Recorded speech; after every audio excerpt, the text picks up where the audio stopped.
Hi, and welcome to the What the Gurus channel. I'm your host, Tony. Thank you so much for joining me. Today, I want to talk about the dynamic effects of the grand solar minimum on the hurricane season, on this 2020 hurricane season. Now, if you've been following the news, you know that 2020 has been an odd and very abnormal year in more ways than one other than the pandemic. According to CNN.com, there's only one name left on the 2020 Atlantic hurricane list. So what's next? Well, I'll go ahead and spoil it for you. The last and final name on the hurricane season's list is Wilfred, and Wilfred looks to be forming right now. And so by the end of this month, it's possible that we could be out of hurricane season names on the list. As you know, they use the American Standard Alphabet, and we've ran out of names to call all of the systems on the list. Now, we have not seen this, ladies and gentlemen, since the year 2005. In 2004, 2005, we had two historic back-to-back hurricane seasons. As you can recall, it was that also during that time period, we've had Hurricane Katrina that devastated the levees in New Orleans, Hurricane Charlie, Ivan, Jeanne, the pair of hurricanes that hit Florida simultaneously during that year. And we've also had a bunch of hurricanes before then that was just absolutely devastating, not only to the contiguous United States, but to Caribbean islands as well. We don't want to leave them out. To Puerto Rico, Hurricane Maria. And another back-to-back hurricane, Irma, came through there and devastated that island. And Haiti as well. And Hispaniola as well. And also the Lesser Antilles as well. So this climate change is a result of the grand solar minimum. Not only the grand solar minimum, but also global warming, the ozone disappearing, the ice sheets disappearing, and a host of other things. So because of this hurricane season, we're going to have to go to the Greek alphabet, alpha, beta, gamma, delta, etc. So, and this is only the second time that this has happened, ladies and gentlemen. In 2005, the National Hurricane Center, which is based in Miami, Florida, had to use 6 letters of the Greek alphabet to account for the record numbers of the storms. Hurricane season, as you know, starts June 1st and lasts through November 30th, with the peak of the season in September and October, which we're in right now. It is theoretically possible that we will have even more storms than this. Whether or not they make landfall remains to be seen, but what's clear is the grand solar minimum does have an impact on hurricanes. According to weatherunderground.com and the Conference of the Tropical Meteorology, American Meteorological Society, there's evidence linking solar variability with United States hurricanes. This is a report done by Dr. Hodges and Dr. Elsner of Florida State University. If you know about Florida State University, based in Tallahassee, Florida, they are one of the premier top institutions in terms of tropical meteorology and dealing with tropics and tropical storms and hurricanes, other than University of Miami, etc., in Oklahoma, University out in Norman, Oklahoma.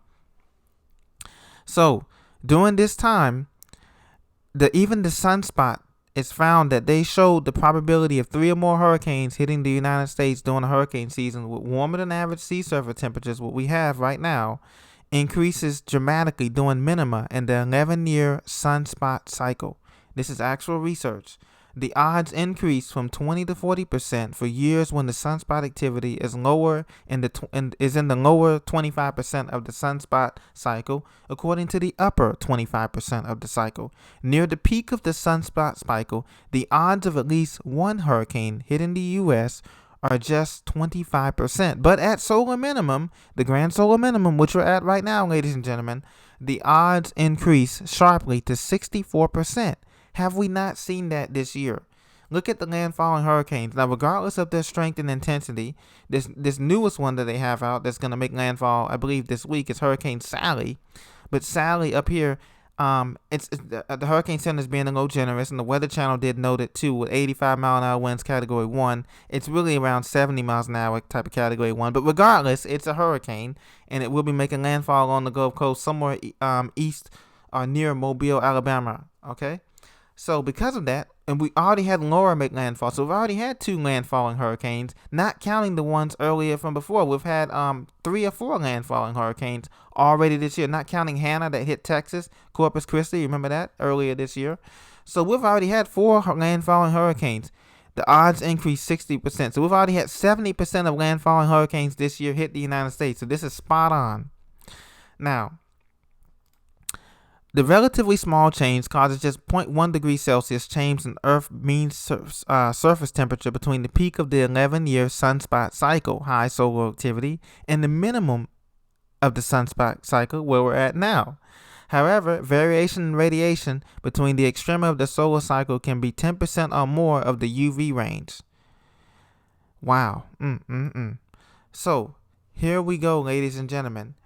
An unstable atmosphere with hot temperatures at the surface and cold conditions in the upper troposphere, the upper levels of the atmosphere, are conducive for stronger hurricanes. Thus, we would expect to see reductions in hurricanes during the peak of the sunspot cycle.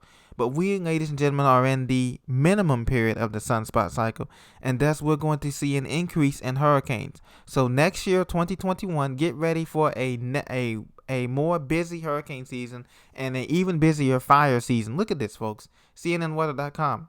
California's new normal, how the climate crisis is fueling wildfires and changing life in the Golden State. This is not normal. I have friends text me pictures of the Bay Area and Portland, Oregon, and it's absolutely smog city. The air quality is less than 400 on a 1,000-point scale. You have to wear a double mask just to even breathe in these conditions. More than 1 million acres have already burned. That's 5 times the size of New York City. Whether these fires are deliberately set or whether it's actually started by lightning or the climate, it is the result of warming temperatures, droughts, and beetle infestations. Red flag warnings are becoming the norm, not just in California, but Oregon and Washington State as well, and also in the deserts and deep into California and Arizona. Temperatures are getting hotter and hotter. Warm season days in California have increased by 2.5 degrees since the early 1970s. The Earth is warming up, its core is warming up, and we have a president that does not want to believe it. According to CNBC.com, he says, "I do not think science knows," quotes, when challenged on climate change at the wildfire briefing. This was him and Governor Newsom and all the other governors. Trump does not believe that there is climate change, and that he does not believe in the grand solar minimum, and this is absolutely dangerous to us. Matter of fact, he pulled us out of the climate accord, the Paris Change Climate Accord that President Obama and the others have signed to help protect our environment. So things are going to be absolutely bad. As you can see, the Earth is not only warming, the sea surface temperatures are warming. As a matter of fact, the sea levels are rising, and this is not normal.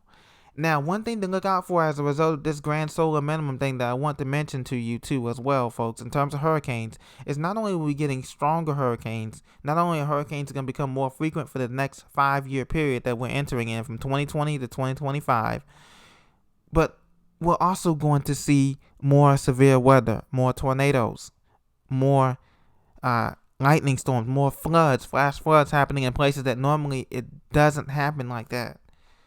Where you could have a time where you can have a rainstorm drop 6 inches in 1 hour. We had flooding in Maryland one time in one city where they showed cars swept away. They had 8 inches in 1 hour. That is not normal. And so because of that, ladies and gentlemen, we are into the grand solar minimum will continue to affect hurricanes.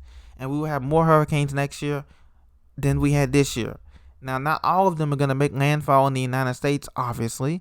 Not all of them are going to make landfall in the Caribbean basin or even out. Some may stay out to sea as fish storms, and that's fine, but the activity is there. And another thing that I want to talk to you about too is, when these hurricanes come, power outages are a almost certainty if you're along the coast or inland. Anytime you get winds greater than 40 or 50 miles an hour, power outages are a certainty. But with this solar flares and things of these nature that we're going to see off the sun, there's a chance that there could be an EMP-like effect on the energy grid. And what I mean by that is that sometimes solar flares come off the sun and they sometimes do reach Earth. I know that seems crazy, but that happens.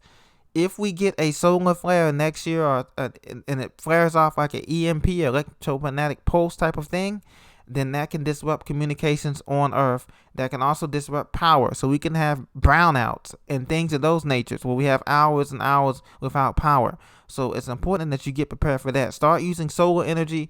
Start using things that don't rely on power. Start getting more batteries up. Start getting your preps up, because we're going to see that in the next 5 years. Between 2021 and 2025, you can almost count on it. Forget about the comets. Forget about the space research. We're going to see solar flares and sunspots increase, and the sun is going to be giving off this energy, even though it's in solar minimum period. It's going to be giving off this energy, and this is going to create brownouts. This is going to create EMP-like features on North America and on South America, the Southern Hemisphere. So be prepared for that, ladies and gentlemen.